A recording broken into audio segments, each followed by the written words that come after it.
¿Cómo está usted? Yo soy Priscila Vega, bienvenido una vez más a Quórum, la serie histórica del canal del Congreso en su quinta temporada.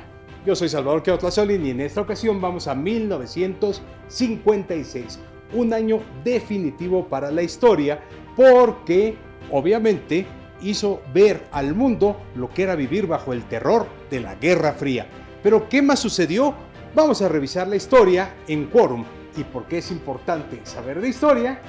Porque hay que ver al pasado para comprender el futuro.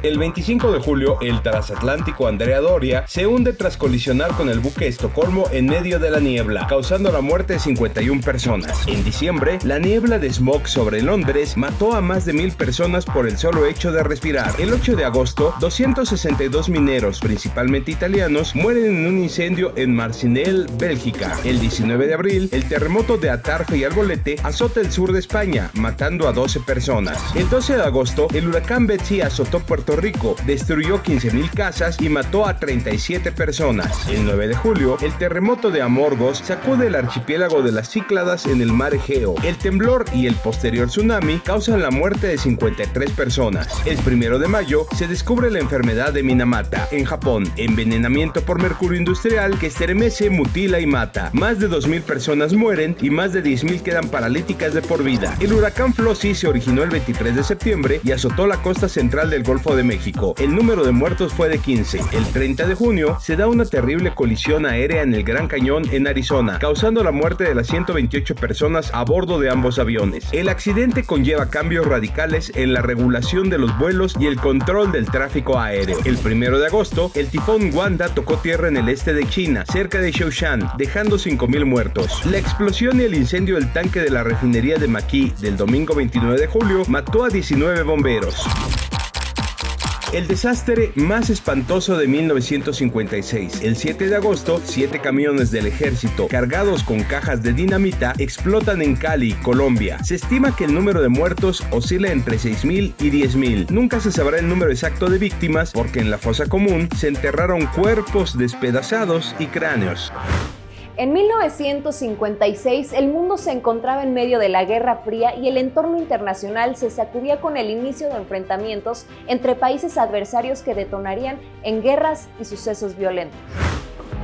El 16 de enero, el líder egipcio Gamal Abdel Nasser promete reconquistar Palestina. El 2 de marzo, Marruecos declara su independencia de Francia. El 23 de junio, Gamal Abdel Nasser se convierte en el segundo presidente de Egipto, cargo que ocupa hasta su muerte en 1970. El 23 de mayo, el ministro francés Pierre Mendès France dimite debido a la política de su gobierno respecto a Argelia. El 26 de julio, el presidente egipcio Gamal Abdel Nasser nacionaliza el canal de Suez. El 25 de noviembre, Fidel Castro y el Che Guevara parten de Tuxpan, Veracruz, rumbo a Santiago de Cuba a bordo del yate Granma, con 82 hombres. Desembarcan el 2 de diciembre e inician la guerra de guerrillas. El 21 de septiembre es la fecha del asesinato del dictador nicaragüense Anastasio Somoza García. Fue ajusticiado por el poeta Rigoberto López Pérez. El 1 de enero, Sudán inicia su vida independiente. El 28 de junio, los disturbios obreros en Poznan, Polonia, son reprimidos con una gran pérdida de vidas. Las tropas soviéticas disparan contra la multitud, matando a 53 personas.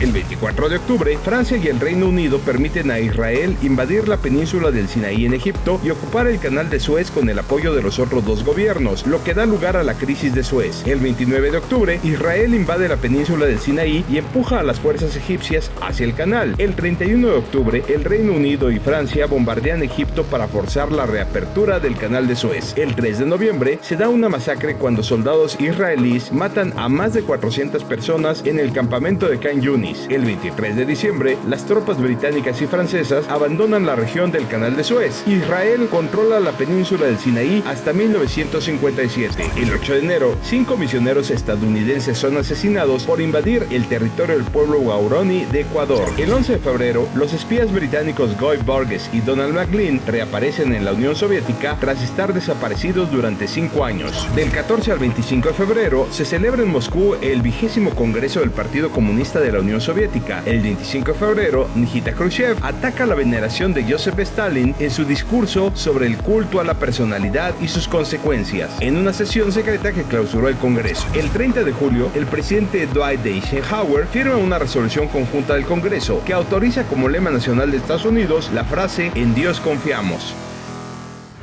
Los deportes en México y el mundo han formado parte de las tradiciones de los pueblos, de sus culturas y su evolución.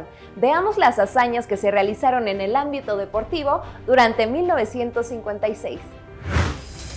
La delegación deportiva mexicana participó en los 16º Juegos Olímpicos en Melbourne, Australia, del 22 de noviembre al 8 de diciembre, integrada por 24 atletas, 3 mujeres y 21 hombres, y obtuvo 2 medallas, una de oro y una de bronce. Las preseas de la delegación nacional las obtuvo el máximo ganador histórico de medallas para México, Joaquín Capilla, en clavados, oro en plataforma de 10 metros y bronce en trampolín, un grande del deporte mexicano. En Melbourne 56 participarían 57 naciones. La Unión Soviética se llevaría el primer lugar del medallero con 37 preseas de oro, seguida de Estados Unidos con 32 oros y de Australia con 12. La increíble escuadra escarlata de los Diablos Rojos del México se llevaría el primer campeonato de su historia durante la temporada de la Liga Mexicana de Béisbol de 1956, al dejar atrás a sus acérrimos rivales, los Tigres Capitalinos. Y siendo el béisbol el deporte más popular de Estados Unidos, en la Serie Mundial de 1956 se enfrentarían de nuevo los Dodgers de Brooklyn contra los Yankees de Nueva York. Los Mulos de Manhattan tomarían venganza del año anterior y vencerían a los Dodgers en 7 juegos. El 8 de octubre, el lanzador Don Larsen de los Yankees de Nueva York lanza el único juego perfecto en la historia de la Serie Mundial, en el 5º juego contra los Dodgers de Brooklyn. El 17 de octubre se da el juego del siglo del ajedrez. Bobby Fischer, de 13 años, vence al gran maestro Donald Byrne en Nueva York. En el fútbol americano estudiantil de México, los Pumas de la Universidad Nacional Autónoma de México se quedarían con el campeonato de 1956 al vencer a los Burros Blancos del Politécnico en el Clásico Nacional 17-0. En 1956, el campeón de la Liga Nacional del Fútbol Americano fueron los Gigantes de Nueva York al vencer en el juego del campeonato a los Osos de Chicago por 47-7. En el deporte más popular de México, el fútbol, en 1956 destacaban los Panzas Verdes del Club León, que se llevarían su 4º campeonato durante el torneo de liga de la Primera División de 1956. El 28 de abril, un día después de la reinauguración de la legendaria Arena México del Distrito Federal, se realizó la primera función de boxeo entre el Pajarito Moreno y el cubano Óscar Suárez, quien caería derrotado en el segundo round. El más grande boxeador de los pesos pesados de la historia, Rocky Marciano, anunciaría su retiro de los cuadriláteros el 27 de abril, único campeón invicto con 49 victorias. El 30 de noviembre, el afroamericano Floyd Patterson gana el Campeonato Mundial de Boxeo de Peso Pesado, que estaba vacante tras el retiro de Rocky Marciano. En el deporte ráfaga, el básquetbol de Estados Unidos, se enfrentarían en la serie por el campeonato 2 equipos que se trasladarían a otro estado: los Guerreros de Filadelfia contra los Pistones de Fort Wayne. Los Guerreros se llevarían el título por 4-1. El piloto argentino Juan Manuel Fangio repetiría la hazaña de quedarse con el campeonato de 1956 de la Fórmula 1, su tercer título consecutivo, toda una hazaña. El 26 de enero se inauguran los Juegos Olímpicos de Invierno en Cortina de Ampezzo, en Italia. La lectura es una de las mejores costumbres de cualquier persona y una pasión para quienes la disfrutan. Julio Cortázar presentó Final del Juego, una de las colecciones de cuentos más importantes de la segunda mitad del siglo XX. El destacado escritor canadiense-estadounidense Saul Bellow publicaría Carpe Diem, una obra con mordaz sentido del humor y la descripción detallada de los personajes. Un inigualable escritor y periodista mexicano, Luis Espota, daría a conocer su novela Casi el Paraíso, en la que retrata el comportamiento de la burguesía mexicana de los años 50 ante la falsa personalidad de un aristócrata italiano. Muy divertida. El legendario compositor, cantante, poeta y escritor canadiense Leonard Cohen lanzaría su gran obra poética Comparemos Mitologías, en la que propone una constelación de universos y visiones personales. El Premio Nobel de Literatura de 1956 fue otorgado a Juan Ramón Jiménez y se entregó el 10 de diciembre. Juan Ramón Jiménez nos dio la gran obra Tero y yo. El 31 de diciembre entró en vigor la reforma a la Ley General de Sociedades Mercantiles en sus artículos 125 y 140.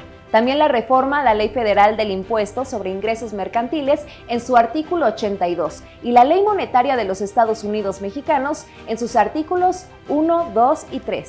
¿Y sabes por qué, Priscila? Porque de lo que se trataba era de impulsar los negocios, de impulsar a la empresa de impulsar el dinero. Estábamos viviendo en pleno el milagro mexicano y el Congreso trataba de darle una patadita para que empezaran a correr los señores que hacían billete y todos los que ponían su changarro, por cierto, o sea, no era solamente todos, para ellos, para todos, era para todos.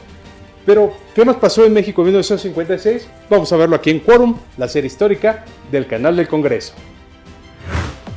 Permanece erguida, símbolo impasible de la Ciudad de México. El 30 de abril de 1956 se inaugura la Torre Latinoamericana en el centro histórico de la Ciudad de México, en las calles de Madero y en ese entonces San Juan de Letrán. En ese momento se convertiría en el edificio más alto de Latinoamérica. Un emblema de la capital de la República y un portento de la ingeniería y arquitectura mexicanas y orgullo nacional, la Torre Latinoamericana cuenta con 44 pisos y una altura de 183 metros y era la hora exacta que los habitantes del Distrito Federal consultaban con sus 4 relojes en dirección de los puntos cardinales. Fue la compañía de seguros La Latinoamericana quien construyó la torre, un rascacielos que por 27 años sería el más alto de México, con un costo de 55 millones de pesos en el final de los años 40. Su construcción inició en 1948. En México, la administración del presidente Adolfo Ruiz Cortines se encontraba en su 4º año. El 7 de septiembre, en un mensaje radial para toda la nación, el mandatario anunció el inicio de una cruzada nacional para erradicar el paludismo en el país.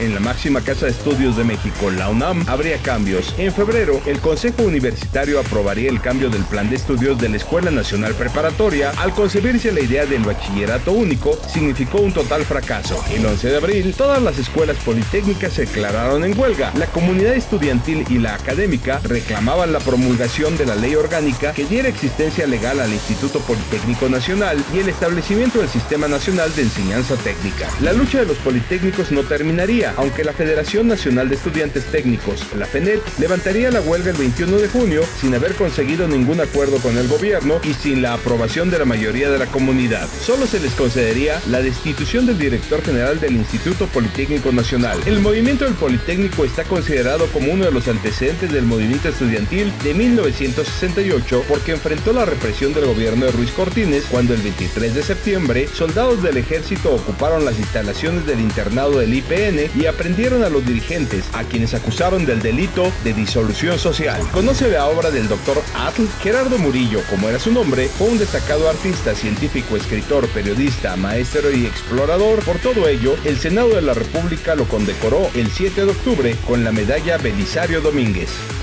En 1956, los adelantos científicos eran alentadores. La tecnología se encontraba en evolución en muchas naciones. ¿Qué les parece si nos enteramos de estos sucesos del saber humano? El 14 de abril, Ampex presenta en la Convención de Chicago la demostración del primer formato de cinta de video práctica y comercialmente exitosa, conocido como Quadruplex de 2 pulgadas. El 17 de octubre se inaugura la primera central nuclear comercial a escala industrial en Calder Hall, Reino Unido. En 1956, la computadora transistorizada TX0 se completó en los laboratorios del MIT en Estados Unidos. El 13 de julio, John McCarthy, Marvin Minsky, Klaus Shannon y Nathaniel Rochester convocan a la primera reunión de investigación coordinada sobre inteligencia artificial, una visita al futuro. El 1 de diciembre, la pandemia de gripe asiática inicia en China. Para 1958 habrá acabado con 4 millones de vidas. El 13 de septiembre, un equipo de IBM inventa el disco duro. El 10 de marzo, el Fiery Delta II rompe el récord mundial de velocidad aérea, convirtiéndose en el primer avión en superar los 1.600 kilómetros en vuelo. El 25 de septiembre es la inauguración del primer cable telefónico transatlántico submarino. El 10 de octubre, el prototipo de Lockheed L-1649 Starliner realiza su primer vuelo. El 27 de septiembre, el Bell X-2 se convierte en el primer avión tripulado en alcanzar 3 veces la barrera del sonido. We're on the air, we're on the air. El 16 de septiembre comienzan las transmisiones de televisión en Australia. El 17 de mayo, General Electric presenta el primer despertador eléctrico con repetición de la historia. El 31 de octubre, un equipo de la Armada de Estados Unidos llega al Polo Sur por aire e inicia la construcción de la primera estación permanente Amundsen Scott en la Antártida. Recordemos otros sucesos ocurridos en México durante 1956, un año de transformaciones y grandes cambios. La política de fomento a la industria del gobierno de Ruiz Cortines detendría la espiral inflacionaria y lograría que México entrara en la etapa del desarrollo estabilizador y que sería considerado como el milagro mexicano. La situación de la economía en México comenzó a cambiar negativamente a finales de 1956, porque con la inversión extranjera directa entraría al país el capital especulativo. El resultado de ello sería el aumento de las manifestaciones de las clases trabajadoras por el alto costo de la vida. Querida Priscila, ¿recuerdas la emisión 1984 de la tercera temporada de Quórum, la serie histórica del canal del Congreso? Sí, me acuerdo, un capitulazo. Exactamente, y precisamente en ese capitulazo dijimos que un nombre definió la música de ese año: Michael Jackson. ¿Cuál es tu canción favorita de Michael Jackson? A mí la verdad me encantan muchísimas, pero Billie Jean es mi favorita. Bueno, pues en 1956 también hubo un nombre que definió la música de esos 12 meses: Elvis Presley. ¿Cuál es tu canción favorita de Elvis Presley? De Elvis, Born in Love. Perfecto, pues vamos a ver qué más nos deparó 1956 en la música aquí en Quórum, la serie histórica del canal del Congreso. Well, it's down at the end of Lonely Street at Heartbreak Hotel where I'll be. El 27 de enero se lanza el sencillo de Elvis Presley, Heartbreak Hotel. Se convierte en el primer número 1 de Elvis. El 2 de noviembre, México cantó Amor Mío de Álvaro Carrillo con Los Tres Diamantes. El 5 de noviembre, Nat King Cole se convierte en el primer gran artista afroamericano en presentar un programa en televisión, con la emisión de The Nat King Cole Show. El 10 de junio, llega a la primera posición Grítenme, Piedras del Campo, de Miguel Aceves Mejía con Rosita Quintana. El 13 de marzo, Elvis Presley lanza su primer álbum de oro titulado Elvis Presley, donde viene I Got a Woman. El 9 de agosto, el top 10 mexicano fue ocupado por Pobre Gente de París con Edith Piaf. I owe my soul to the company store. El 7 de enero, 16 toneladas con Tennessee Ernie Ford se alza como el disco más vendido. El 2 de febrero, los tamales se comieron oyendo No me platiques más con Lucho Gatica. ¿Por qué los tontos se enamoran? Es el sencillo debut de Frankie Lymon and the Teenagers, lanzado el 10 de enero. Alcanzó el número 1. Frankie Lymon murió de una sobredosis de heroína.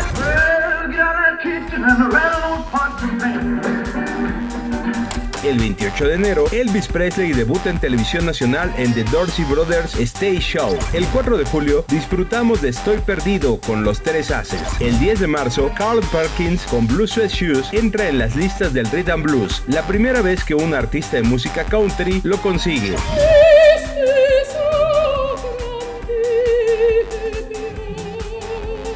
El 29 de octubre, en Nueva York, la temporada de la Ópera Metropolitana se inaugura con Norma de Bellini, especialmente para el debut de la divina María Callas en el papel principal. El 10 de abril, un grupo de racistas irrumpe en el escenario durante un concierto de Nat King Cole en Alabama, pero son rápidamente reprimidos. El 5 de junio, Elvis Presley presenta su nuevo sencillo Hound Dog en televisión, escandalizando al mundo con sus sugerentes movimientos de cadera. You ain't nothing boy.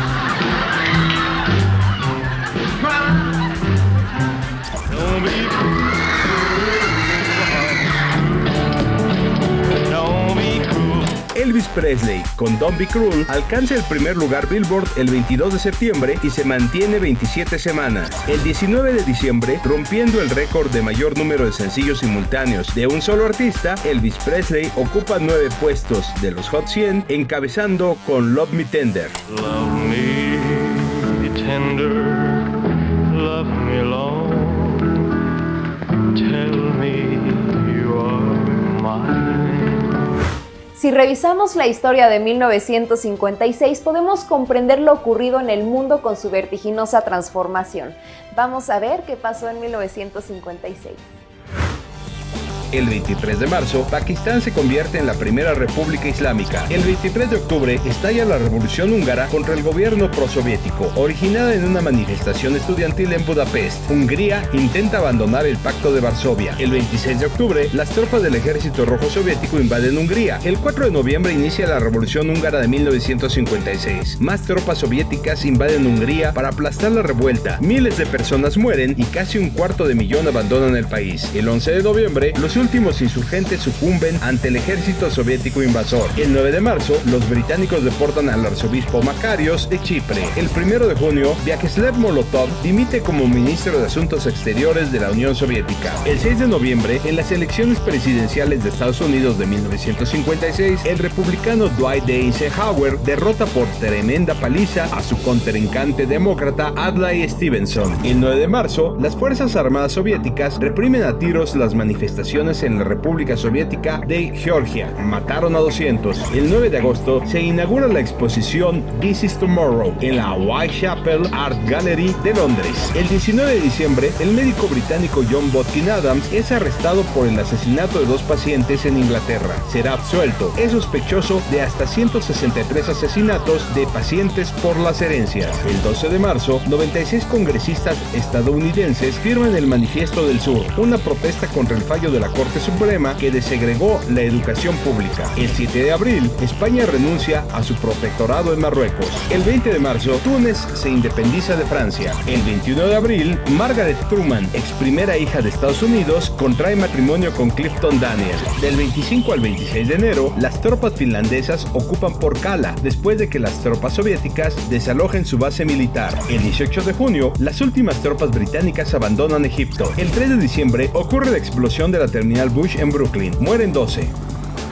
En México, el gobierno de Adolfo Ruiz Cortines enfrentaba distintos problemas sociales. 1956 sería un año complicado para el gobierno de México.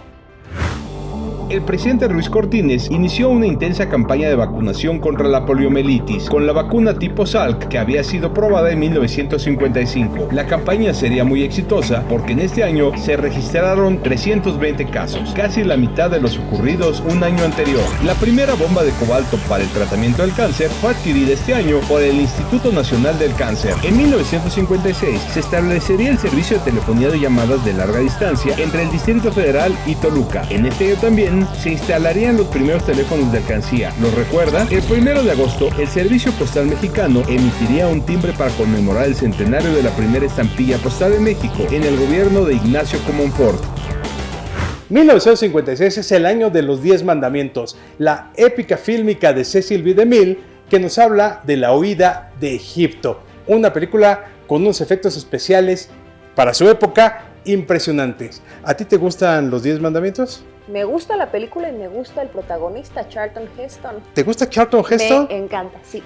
¿Tan joven te gusta Charlton Heston? Por supuesto, yo veo Quórum, la serie histórica del canal del Congreso. Ah, pues perfecto. Pues vamos a ver qué más hay de cine de 1956 aquí en Quórum, la serie histórica del canal del Congreso. Pero las aguas del Mar Rojo están cerradas. Quítate antes de que nos ahoguen.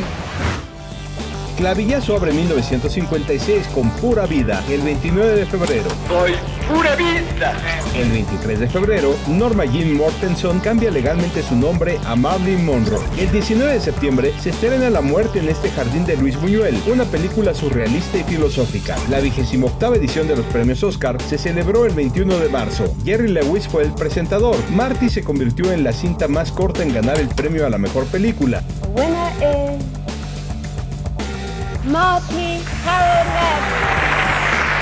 Así como la segunda en ganar también la Palma de Oro en el Festival de Cine de Cannes. Por supuesto, ganó el Oscar a Mejor Actor para Ernest Borgnine. Grace Kelly, futura princesa de Mónaco, asistió a la ceremonia como presentadora. El 30 de agosto se presenta en Venecia Torero de Carlos Velo. Ganó el Ariel a Mejor Película en 1957.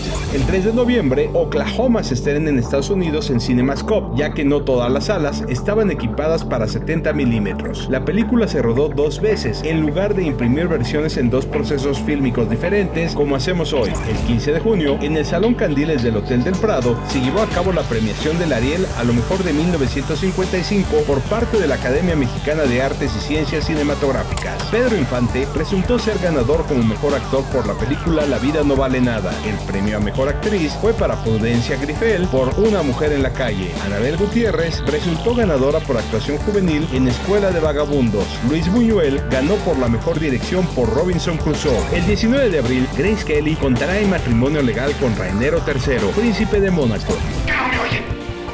Lo único que nos queda es atenernos a nuestros propios esfuerzos, porque de nadie vamos a recibir ayuda si es que de una vez queremos acabar con ese infeliz.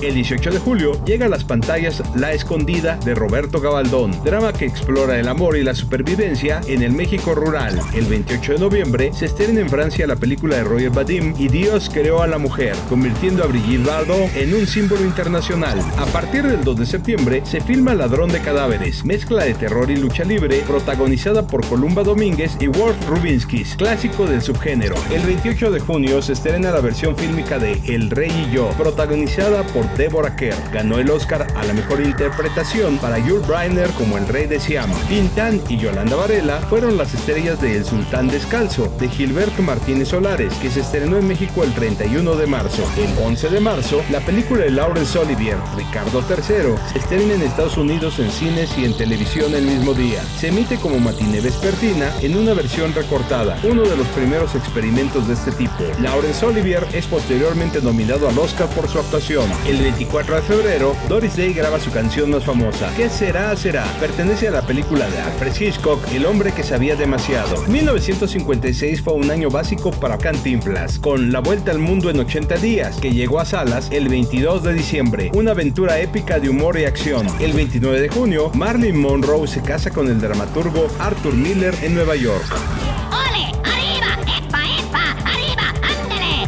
El 21 de marzo, el ratón más rápido de todo México gana su Oscar cuando Speedy González se lleva el premio a mejor corto animado. El 3 de noviembre, El Mago de Oz es la primera gran película de más de 90 minutos de duración que se pasa en televisión sin cortes en una sola noche en Estados Unidos. Gigante llegó a salas el 24 de noviembre con Elizabeth Taylor, Rock Hudson y James Dean, tres leyendas en un drama apasionante de ambición y lucha por el poder. Godzilla, Rey de los Monstruos, se estrenó en Estados Unidos el 27 de abril, añadiendo escenas con Raymond Burr. La película dio a conocer a Godzilla al público mundial. Juventud desenfrenada de 1956 se estrenó en México el 25 de diciembre. Es la primera en incluir el rock and roll en el cine mexicano.